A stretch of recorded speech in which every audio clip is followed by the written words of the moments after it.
Egypt, a land of beauty and the spirit. With over 84 million inhabitants, it's one of the most populated in Africa and also the 15th most populated in the world. The economy of Egypt is one of the most diverse in the Middle East, with aspects such as tourism, agriculture, industry, and service, all at equal production levels. With culture, political, and military influence all throughout the Middle East, Egypt is considered a regional powerhouse. As you all may know, Egypt's civilization dates back to the Pharaonic age.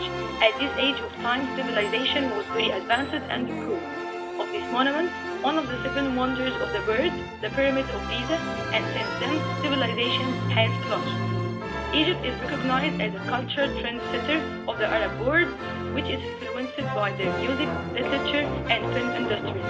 It accommodates Islam and Christianity, and the native language is Arabic. Egypt was the very first culture to develop literature. Their novelists and poets were the first to experiment with it and has been widely imitated throughout the Middle East. Egyptian novelist Naguib Mahfouz was the first Arabic writer to win the Nobel Prize in Literature. The Egyptian singer Amr Diab is also the best-selling Middle Eastern artist. You can visit the Cairo Opera House or the Egyptian Museum to see Egypt's past and present culture. Edging ever closer, and then finally it came. Tenacious harassment by Mohamed Zidane, squaring the ball to Mohamed Abou. Other than soccer, squash is also very famous sport in Egypt, with Rami Ashour, an Egyptian squash player, rated #1 in the world in 2010. Another famous aspect of Egypt is none other than its food. Also in Alexandria and the coast of Egypt, tend due to the great deal of fish. Egyptian food is based on ingredients that grow from the ground. Kushari, which is a mixture of rice, lentils, macaroni, and fried onions, is considered to be the national dish of Egypt. And falafel is also considered to be just famous. Another tasty dish you won't find anywhere else is called molokhia, which is a soup made from finely cooked just leaves. Finally, the most important aspect is not only Egypt but any civilization for development, its children.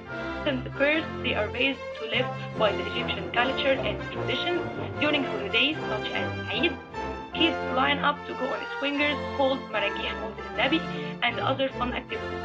During other times, Egyptian children would play all sorts of games, such as one called Sabit Sanam, where one player would interlock his fingers around his neck and enter a circle with other players and try to smack his hand without getting hurt.